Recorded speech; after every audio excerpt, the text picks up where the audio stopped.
liderança de jovens, então já se passa mais de uma década de amizades. E é alguém que eu tenho o prazer de ouvir não só pela forma como Deus o usa, mas porque eu conheço o seu coração, conheço sua vida, né? Amo ele demais, porque é alguém que me abençoa demais, no altar e fora do altar. Então recebe com muito carinho e com muito aplauso meu amigo, pastor Yuri Norá.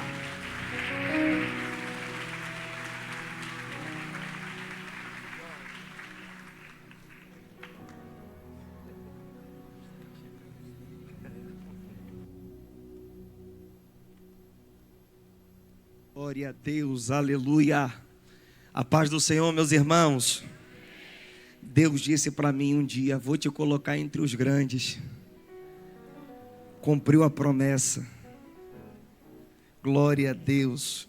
Que bom poder estar com vocês aqui mais uma vez.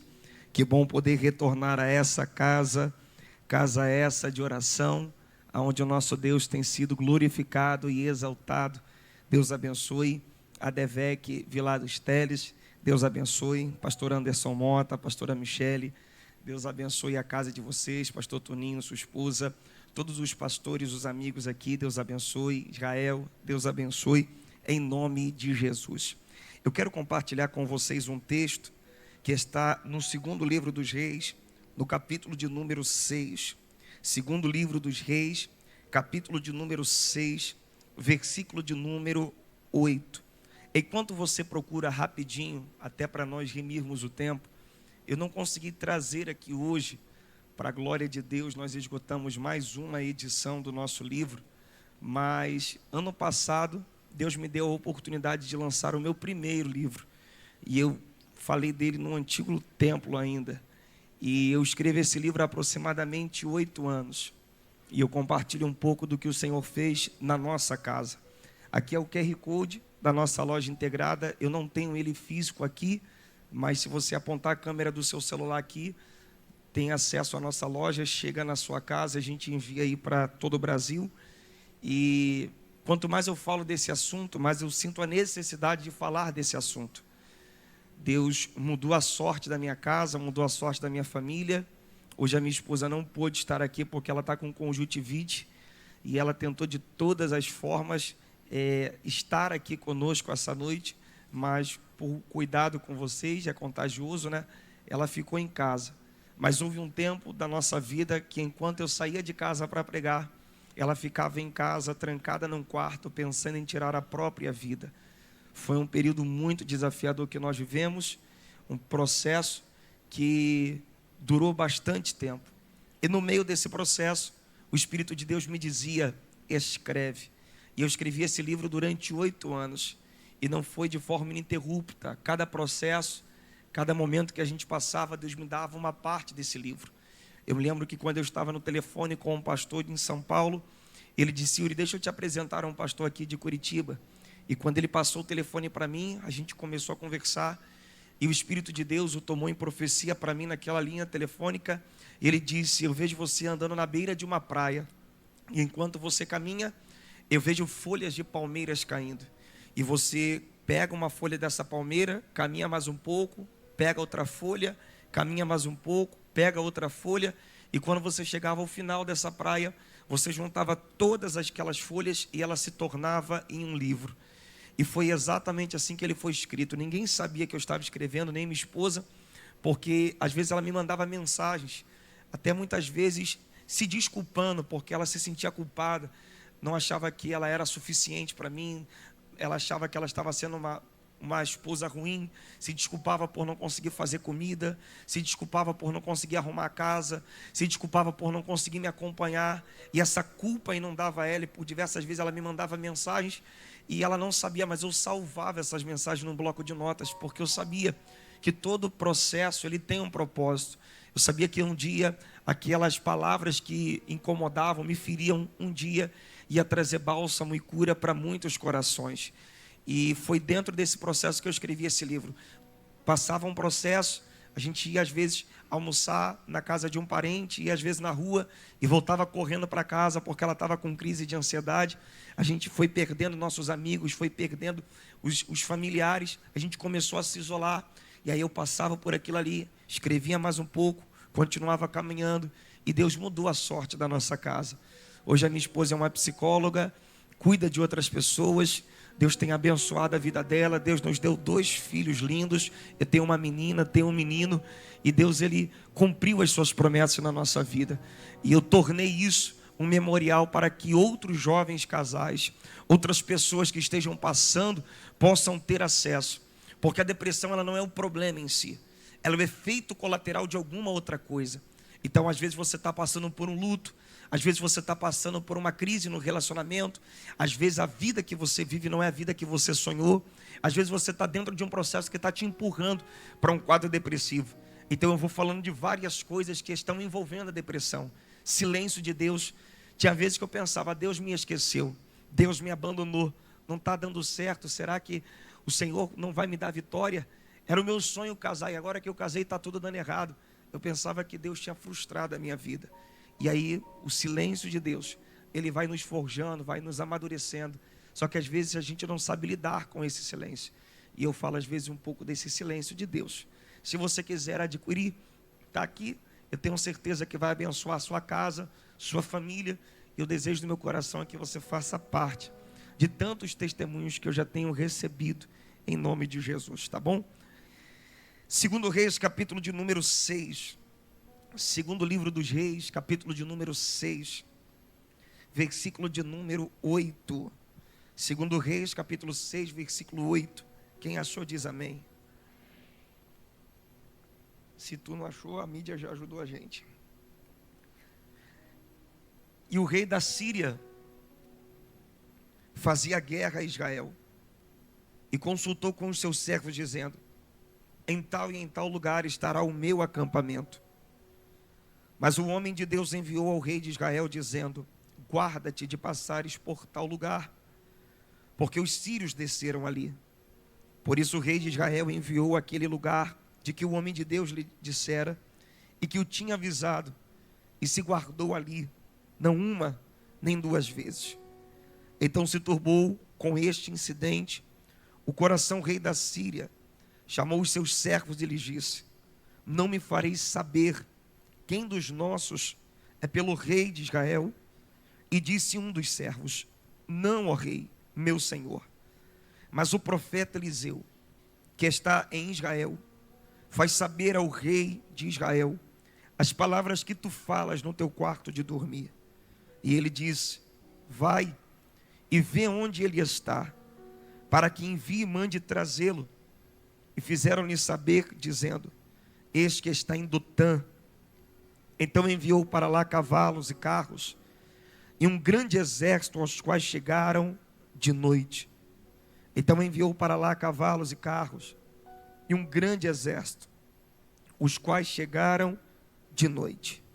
Os quais chegaram de noite, e cercaram a cidade. E o servo do homem de Deus se levantou muito cedo e saiu, e eis que um exército tinha cercado a cidade com cavalos e carros. Então seu servo lhe disse: ai, meu senhor, o que faremos? E ele lhe disse: não temas, porque mais são os que estão conosco do que os que estão com eles. E orou Eliseu e disse: Senhor, peço-te que lhe abra os olhos. E orou Eliseu e disse: Senhor, peço-te que lhe abra os olhos. E orou Eliseu e disse: Senhor, peço-te que lhe abra os olhos, para que veja. E o Senhor abriu os olhos do moço, e viu que eis que o monte estava cheio de cavalos e carros de fogo em redor de Eliseu. E como desceram ali, Eliseu orou ao Senhor e disse: fere, peço-te esta gente de cegueira. E feriu-a de cegueira, conforme a palavra de Eliseu. Fecha os teus olhos aí. Pai, nós te agradecemos, Senhor, pelo privilégio que temos de estar na tua casa, para glorificar, exaltar e engrandecer o teu nome. Senhor, a palavra é tua, a Devec de Vilar dos Teles pertence a ti, e nós estamos aqui porque te amamos, Senhor. Que mais uma vez o teu Espírito ele tenha liberdade em passear por essa casa essa noite. salva, cura, batiza, transforma, faz aquilo que apraz ao teu coração. Deus, leva a nossa mente cativa a Ti, Senhor, e resgata tudo aquilo que nós perdemos com o passar do tempo. Fica conosco até o término desse culto, e nós prometemos tributar a Ti toda a honra, toda a glória e todo louvor para sempre. Amém e amém. Glória a Deus. Olhe para cá, redobre sua atenção, me empresta a sua mente aqui. Eu prometo ser breve, mas eu quero ser fiel ao que o Senhor já tem colocado em meu coração para essa noite, para esse culto, para esse momento. Quando nós olhamos para a história de Eliseu, você vai perceber, para a história de Israel, melhor dizendo, você vai perceber que por diversas vezes a nação de Israel, estando cercada por outras nações, inevitavelmente ela vai ter embates na sua trajetória, ela vai se deparar com guerras, e isso é comum para a nação de Israel.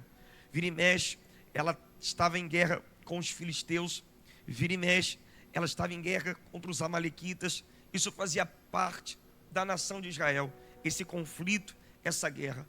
O grande problema aqui, que a estratégia usada por Ben-Hadad, rei da Síria, é um pouco diferente do que nós estamos acostumados a ver dentro do relato bíblico.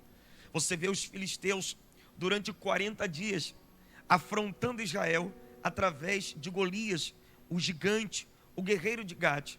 Mas agora o que nós estamos vendo não é uma guerra limpa, não é uma guerra franca, mas a Síria querendo levar vantagem numa situação contra Israel.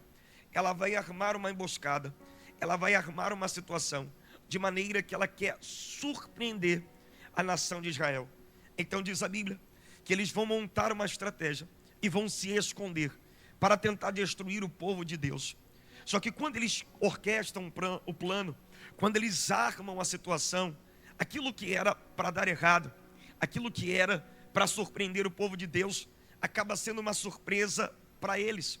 Porque enquanto eles estão ali esperando e aguardando que o povo de Deus passe por ali, para que ele seja destruído ou seja pego em desvantagem, diz a Bíblia Sagrada que a nação de Israel chega aonde deveria chegar e não passa pelo lugar que o inimigo espera que ele deveria passar. Quando isso acontece a primeira vez, isso é extremamente comum. Pode ser que alguma coisa não tenha sido calculado da forma correta, pode ser que a estratégia não tenha sido bem feita, pode ser que tenha havido algum imprevisto impedindo o povo passar por ali. Então ele vai tentar outra vez, ele vai tentar de uma outra forma, e é por isso que a Bíblia Sagrada diz que ele agora tira o acampamento dali, vai remanejar para um outro lugar, e agora ele pensa, se não deu certo aqui, por certo, eu consigo destruir o povo de Deus nesse lugar. Passa 1 hora, 2 horas, 3 horas, e o povo de Deus, que deveria passar por ali, não passa, chega aonde deveria ter chegado, e nada acontece. O inimigo passa o dia inteiro esperando, a cilada armada, o laço preparado, mas o povo que deveria passar por ali, não passa por onde o inimigo espera. Não deu certo uma vez, não deu certo 2 vezes. Diz a Bíblia que o inimigo tenta a 3ª vez. Quando ele monta mais uma vez essa estratégia, e a nação de Israel não passa por ali, ele começa a perceber que alguma coisa está errada. Ele começa a perceber que está acontecendo alguma coisa. Porque uma vez dá errado, tudo bem. 2 vezes pode acontecer. Só que a Bíblia diz nem 1 nem 2 vezes. Ou seja, por diversas vezes que esse laço de morte foi armado, o povo de Deus chega onde deveria ter chegado e não é refém das estratégias e da cilada do inimigo. Isso vai atribular tanto o rei da Síria, que ele pensa que o problema está do lado dele, não do lado da nação de Israel. Ele vai apertar os seus oficiais e vai perguntar, vem cá, vocês não vão me fazer saber quem dos nossos é pelo rei de Israel? Vocês não vão me fazer saber quem está dando informações privilegiadas para o rei de Israel? Porque todas as vezes que eu monto uma estratégia e penso que agora eu vou destruir esse povo, quando eu monto uma estratégia e penso agora eu vou acabar com esse povo, Quando eu monto uma estratégia, eu penso: agora eu vou impedir o avanço desse povo. Eles estão saindo dos meus laços, eles estão saindo das minhas armadilhas, eles estão saindo dos lugares que eu armei para destruí-los, e nada acontece. Só tem uma forma deles estarem tendo livramento naquilo que eu estou fazendo. Tem alguém que está do meu lado, que está pegando essas informações, está levando para o rei de Israel e está antecipando a ele a situação. É dentro desse momento, numa reunião fechada, que eu imagino alguém levantando a mão e disse: rei, deixa eu te dizer o que está acontecendo. E o rei dizendo: fala. E ele explicando: olha, o que acontece aqui não é falta de fidelidade de quem está ao seu lado. O que acontece aqui é excesso de fidelidade de quem está do lado de lá. Eu imagino o rei dizendo: eu não entendi, me explica. Ele diz: eu vou explicar. Eles têm um profeta ali, e o nome dele é Eliseu. E todas as vezes que você arma um laço de morte para destruir esse povo, o Deus de Eliseu revela para ele, muda a trajetória do exército, muda a caminhada do exército, de maneira que quando você pensa que vai destruir, você não consegue derrubar. E ainda tenho algo para te dizer: pode fazer uma estratégia bem feita, pode chamar mais pessoas, pode se levantar, mas não vai dar certo, porque até o que você faz na tua câmara de dormir, o Deus de Israel vê. Entrega para ele, e esse povo não consegue ser atacado. Então é nesse momento que o ataque vai mudar. Ele diz: então quer dizer que para eu derrubar esse exército, eu preciso derrubar a autoridade espiritual que está nesse exército. Então quer dizer que para eu destruir esse exército, eu preciso derrubar o homem de Deus que faz parte desse exército. Então quer dizer, para que os meus planos sejam concluídos nesse exército, eu preciso ir de encontro àquele que não está guerreando com espada, mas tem uma vida devocional poderosa dentro do quarto. O rei disse: é isso mesmo. Então ele disse: aonde está esse profeta? Porque agora eu não quero mais a nação de Israel, agora eu não quero mais o rei de Israel, agora eu quero o profeta. Porque enquanto esse profeta estiver sensível à voz de Deus, nenhum plano arquitetado e orquestrado pelo inferno, ele vai prosperar. Existem pessoas que estão passando processos na sua vida que não foi Deus que colocou elas. Existem pessoas que estão vivendo colheitas das suas escolhas, estão passando processos no casamento, processos na sua vida sentimental, processos na sua vida profissional, e não é o diabo, é na verdade escolhas erradas, decisões precipitadas. É você que se enrolou, é você que se atrapalhou. Mas existem outras pessoas que estão vivendo guerras na sua vida, e não é porque são infiéis, e não é porque abandonaram a Deus, e não é porque rejeitaram a Deus. Pelo contrário, é porque a sua vida com Deus se tornou um problema para o inimigo.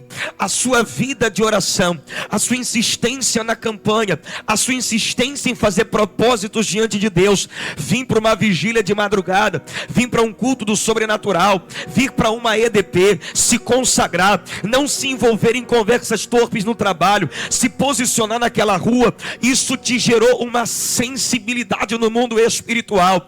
E para a gente é bom, mas para o inferno é um problema. Por quê? Porque enquanto houver alguém sensível à voz de Deus, eu não espero que o diabo pare de nos atacar. O que está acontecendo é a falta de sucesso nos seus ataques. Eu não espero que ele desista da DEVEC de Vilar dos Teles e tire férias em janeiro de 2025. O que eu estou dizendo é que há homens e mulheres caminhando entre nós de Deus. O que eu estou dizendo é que há homens e mulheres dentro da nossa casa. O que eu estou dizendo é que há homens e mulheres dentro do nosso ambiente de trabalho. E todas as vezes que o diabo cria uma situação para destruir a sua casa, para destruir os seus filhos, eles até podem não estar aqui dentro, mas aquela oração de joelho de manhã, aquele propósito de madrugada, tem feito feito o diabo lançar os dardos em direção à sua casa, e nenhum deles tem sido atingido. Tem feito os dardos dele ir em direção à sua família, e nenhum deles tem acertado. Porque enquanto houver alguém insensível ao Espírito Santo de Deus, ele vai fazer coisas que o homem natural não entende. Já teve essa experiência? Está andando pela rua e você não sabe porquê, mas decidiu trocar a rota, decidiu trocar o caminho, decidiu ir por um outro caminho alternativo. Nem você sabe por que trocou a rota, mas enquanto você foi por outro caminho, o diabo já tinha armado um laço, já tinha tentado armar uma situação para sequestrar você, para te assaltar, mas não deu certo. Por quê? Porque quem é sensível ao Espírito Santo de Deus está um passo à frente do adversário. Quem está sensível ao Espírito Santo de Deus está caminhando no meio da guerra, mas não está vendo essa guerra, porque o Deus dessa igreja, ele ainda fala com o seu povo. O Deus dessa igreja ainda revela para uma mãe o que o filho faz. O Deus dessa igreja ainda revela para um pai o que um filho está fazendo. E eu vim te dizer: se essa guerra, se essa perseguição, se essa afronta, se essa calúnia é por causa da tua vida espiritual, é por causa da tua santidade, então que o inferno se levante, porque a gente vai continuar orando, a gente vai continuar jejuando, a gente vai continuar no altar de Deus. Que a gente seja atacado, mas que a nossa casa esteja guardada.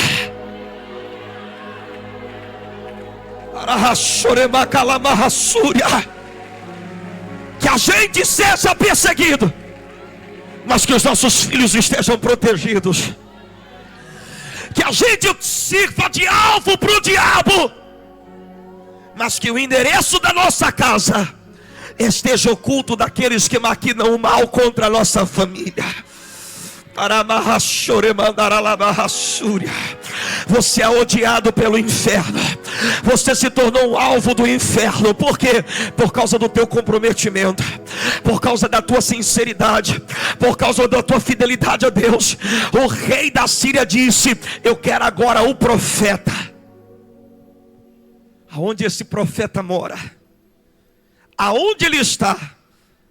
Alguém disse: ele está em Dotã. Porque profeta tem endereço. Profeta que profetiza e ninguém sabe aonde está, onde mora, onde congrega, é aventureiro. Profeta tem endereço. Onde ele mora? Dotã. Aonde ele está? Em Dotã. Aonde ele congrega? Dotã. Profeta de Deus, as pessoas sabem aonde encontrar. As pessoas sabem aonde mora. As pessoas sabem aonde congrega. As pessoas sabem debaixo de que autoridade está. As pessoas sabem aonde oferta e dizima. Profeta tem endereço. Eles dizem: está em Dotã. Ele diz: cerca a cidade. E olha a estratégia. Eu repeti de forma proposital. E vieram de noite, e vieram de madrugada, e cercaram a cidade. A ideia, pastor Anderson, é tirar qualquer possibilidade de fuga, qualquer possibilidade de que haja um escape. Cercaram ele, para quê? Para que não desse tempo de sair, para que não desse tempo de ser destruído. Quando cercaram a cidade, o primeiro a acordar não é o profeta, é o moço do profeta. E quando o moço do profeta acorda, ele toma um susto. Porque o lugar calmo, pacato e tranquilo agora se torna numa arena. Ele percebe que aquele lugar está cercado de carros e cavaleiros. Homens preparados e aparelhados para a guerra, capacete, escudo, espada, dardo, lança na mão. Para que tanta violência? Para destruir o profeta. Para que tanta gente? Para acabar com o ministério do profeta. Para que tanto ataque? Para impedir que ele fuja, que ele saia, que ele escape. Cercaram o lugar. Quando o moço do profeta vê isso, ele solta uma exclamação de desespero: ai, meu Senhor! É o mesmo brado de desespero quando os filhos de profeta batem no machado e ele cai na água. Sabe quando você percebe que alguma coisa saiu do seu controle?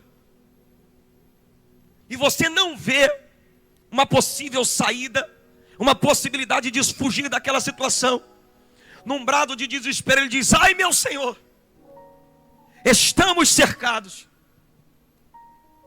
Só que quando Eliseu vê a mesma cena que o moço do profeta vê, enquanto o menino está desesperado pela quantidade de pessoas que cercaram eles naquele monte, o profeta olha para ele e diz: não temas, maior são os que estão conosco do que os que estão com ele. Eu imagino esse menino dizendo: esse profeta endoidou de vez agora, só tem eu e ele aqui, e um exército inteiro cercando a gente, e como é que ele consegue ter tranquilidade no meio da guerra? Como é que ele consegue ter paz no meio da afronta? Como é que consegue descansar no meio das investidas? Como é que ele consegue manter a sua serenidade, a sua tranquilidade, a sua paz interior? Essa é a diferença de profeta para menino e de menino para profeta. Porque profeta, ele tem uma visão diferente do moço dele. Enquanto o moço está fazendo conta em quem está se levantando para lhe destruir, o profeta está com uma única pergunta no seu coração: o que você está vendo? O que você enxerga? Quem fica preocupado com o tamanho da investida contra você é menino. O que profeta quer saber é: quem está do meu lado, no meio dessa guerra, está vendo o que eu estou vendo, ou você está perdido? Mais importante do que quem se levanta para te destruir, mais importante do que as pessoas que não gostam de você, mais importante de quem está tentando derrubar o seu ministério, é quem Deus colocou do seu lado. Não faça conta com quem vem para cima de você. A sua maior preocupação é: deixa eu ver se quem caminha comigo está vendo o que eu estou vendo, se quem caminha comigo está enxergando o que eu estou enxergando. Quem tem medo de número é menino, quem tem medo de afronta é menino, quem fica preocupado com o que postam em grupo de família é menino, quem fica ferido com o que comentam na sua mensagem é menino, quem desce do altar preocupado é menino, quem está preocupado em agradar os outros é menino. O que profeta quer saber é: quem está na guerra comigo, quem está do meu lado, está na mesma visão do que eu, ou você está perdido? Eu não me importo, pastor, com quem não gosta de mim, com quem não se levanta. A preocupação da autoridade é: quem está de blusa cinza junto aqui da obra está vendo o que eu estou vendo, os líderes de departamento estão vendo o que eu estou vendo, e o pessoal do louvor está vendo o que eu estou vendo, e a DV que virá dos teles está vendo o que eu estou vendo. Se eu tiver alguém na mesma visão que eu, que se levante o diabo, que se levante o inferno. O que importa é quem está do teu lado.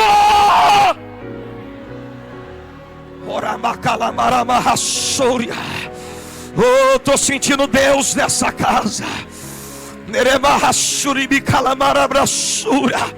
Oh, meu Deus do céu. Existe um norte-americano chamado Ernest Hemingway. Ele é o autor da célebre frase, sobrevivente de 2 guerras mundiais. Ele é o autor da célebre frase: quem está do seu lado na trincheira, quem está do seu lado na hora da guerra. Aí alguém pergunta: e isso importa? Ele responde: mais do que a própria guerra. E isso importa mais do que a própria guerra. Quem está do seu lado, quem caminha com você, quem tem acesso aos teus sonhos, quem compartilha dos teus medos, quem sabe dos teus segredos, é mais importante de quem não gosta de você. É mais importante do que quem está torcendo para aquela loja fechar. É mais importante do que quem está perseguindo você para que o teu casamento seja destruído. Mais importante do que quem veio para querer nos destruir é quem Deus colocou do nosso lado. para estar caminhando conosco. Os homens querem nos matar, e o profeta, o que você está vendo?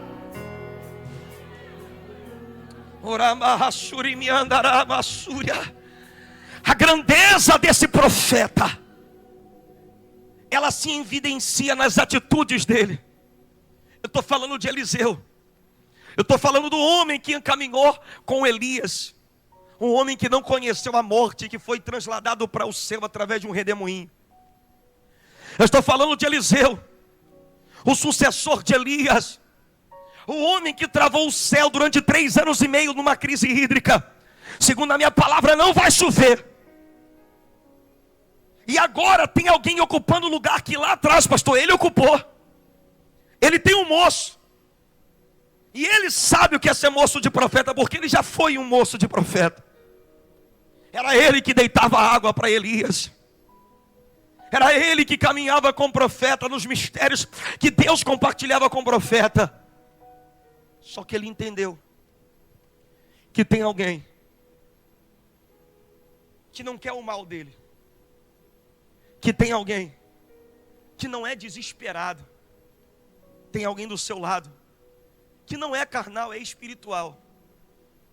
Só não conseguiu ver o que Elias já estava vendo. A gente precisa aprender a ter mais empatia espiritual.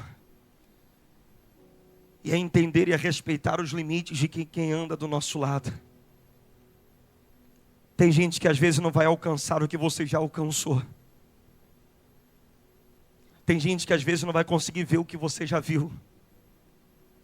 Tem gente que às vezes não vai entender o que você já entendeu. E existem muitas pessoas que não sabem lidar com as limitações de quem está do nosso lado. Nesse momento de fragilidade, muitas pessoas matam os meninos. Muitos maridos matam as esposas.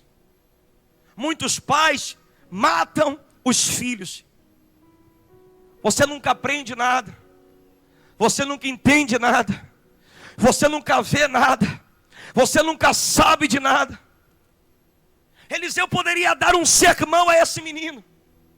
Como é que você anda comigo há muito tempo e ainda não entendeu? Como é que você quer estar numa guerra vivendo de forma carnal? Só que é uma limitação desse garoto. E às vezes é muito mais fácil cobrar do que se responsabilizar. É muito mais fácil exigir do que tratar. É muito mais fácil dar um sermão do que estender as mãos. Só que quando Eliseu olha para ele e diz: não temas, maior são os que estão conosco do que os que estão no mundo. O menino não vibra. O menino não fica em paz. O menino não celebra. Não é porque ele é carnal, é porque ele não viu o que esse profeta já viu. E a gente precisa entender que tem gente que Deus vai colocar do nosso lado, mas é limitado. Não vai acompanhar o que você acompanha. E quando chegar nesse momento, só tem uma forma de tirá-lo dessa cegueira. Ele entende: já que você não entendeu o que eu estou falando, eu não consigo fazer você entender, mas eu tenho alguém que pode resolver isso agora. No meio do desespero, ele olha para os céus e diz: Pai, Pai, abra os olhos do menino, abra os olhos dele, para que ele veja. A minha oração faz o que o meu poder de argumentação não faz. A minha oração conserta o que minha cobrança não conserta. A minha oração traz gente para um ambiente de guerra que às vezes eu chamando não vem. Não adianta cobrar, não adianta matar, não adianta gritar. Só tem uma forma de eu subir ele de nível, e é muito mais fácil cobrar do do que se responsabilizar. Só que Eliseu disse: eu vou trazer essa responsabilidade para mim. Eu sou autoridade espiritual sobre você. Deus, para o nível de guerra, eu não posso andar com gente distraída. Para o nível de guerra, eu não posso andar com alguém que está no mesmo propósito. Para o nível de responsabilidade, eu preciso de alguém preparado. Então me ajuda, abre os olhos dele, abre os olhos dele, abre os olhos dele. Não adianta, você já brigou, você já gritou, a menina decidiu, ela vai namorar com um traficante. Não adianta, só tem uma forma de mudar o quadro. Para de guerrear na terra e fala com quem resolve. Deus! Não adianta, o marido não entendeu que o jogo vai afundar, que a cachaça vai afundar. Para de brigar.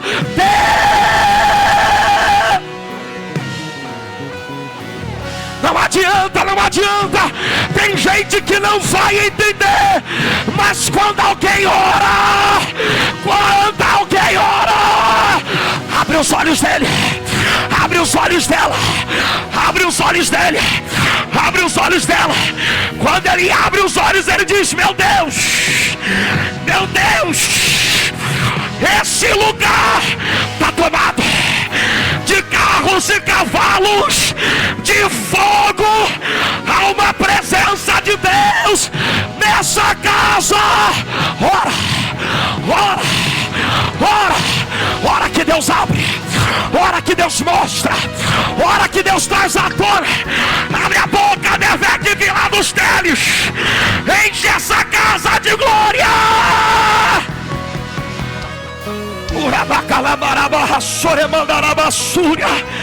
Ora, oh Espírito de Deus,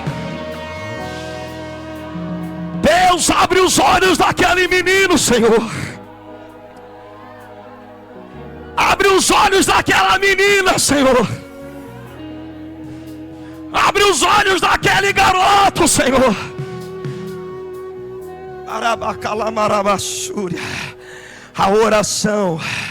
A oração faz o que o nosso poder de argumentação não faz. Quando ele ora, o menino entende. Agora eu percebi o nível da guerra que a gente está. Agora eu entendi. E o que traz paz? O que traz paz é porque existe um círculo. Dentro do círculo, o texto diz: e eles cercaram a cidade. Quero ver Eliseu sair daí de dentro. Cercaram a cidade e diz: daí você não sai. Mas diz a Bíblia Sagrada, versículo 17.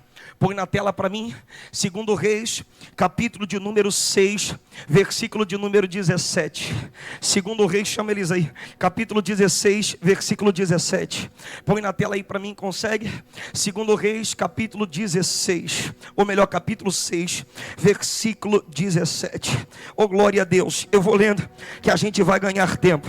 E Eliseu orou e disse: Senhor, peço-te que lhe abra os olhos para que veja.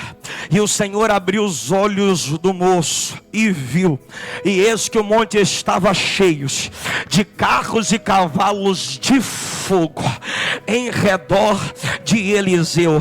O inimigo cercou a cidade e Deus cercou o profeta. O inimigo cercou a cidade e Deus cercou o profeta. O inimigo, pastor Anderson, eu quero ver como é que Eliseu vai sair daqui. E Eliseu pro moço: fica tranquilo, eles estão querendo saber como é que eu vou sair, e eu quero saber é como é que eles vão entrar aqui dentro. Eles estão querendo saber como é que eu saio daqui, eu quero ver como é que eles vão entrar aqui dentro.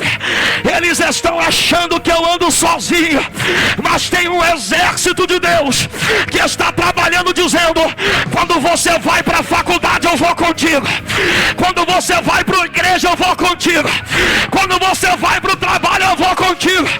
Não é tão fácil te derrubar assim.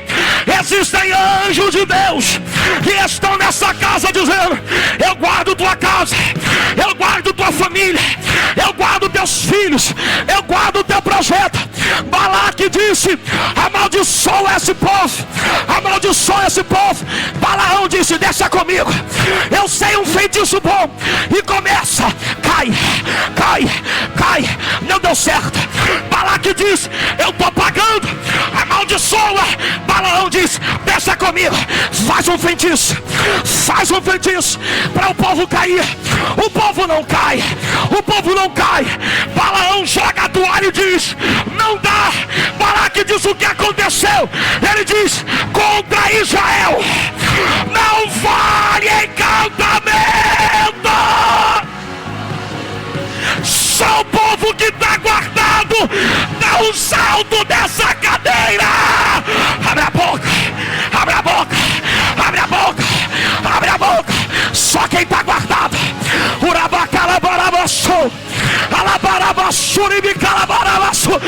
Vai vir lá dos teles, enche essa casa de glória.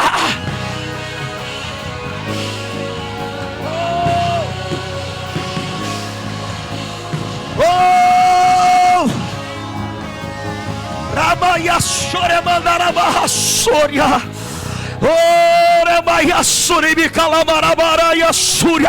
Se você tem línguas estranhas, enche essa casa de glória e atrai o noivo para essa quarta da vitória.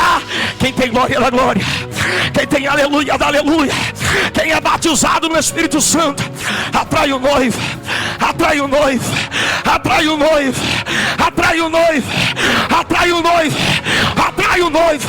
Uramanda Calamarabassou. Nós estamos guardados, nenhum mal te sucederá, nem praga alguma chegará na tua tenda. Oh, meu Deus do céu, Deus do livramento, oh Deus do livramento. Deixa fluir. 30 segundos, deixa fluir. Oh, deixa Deus usar aí, varão. Tu não veio aqui para tirar férias, tu veio aqui para ser profeta. Tem anjos ao redor dessa casa, com espada desembainhada. Nesse casamento não toca, nesse carro não toca,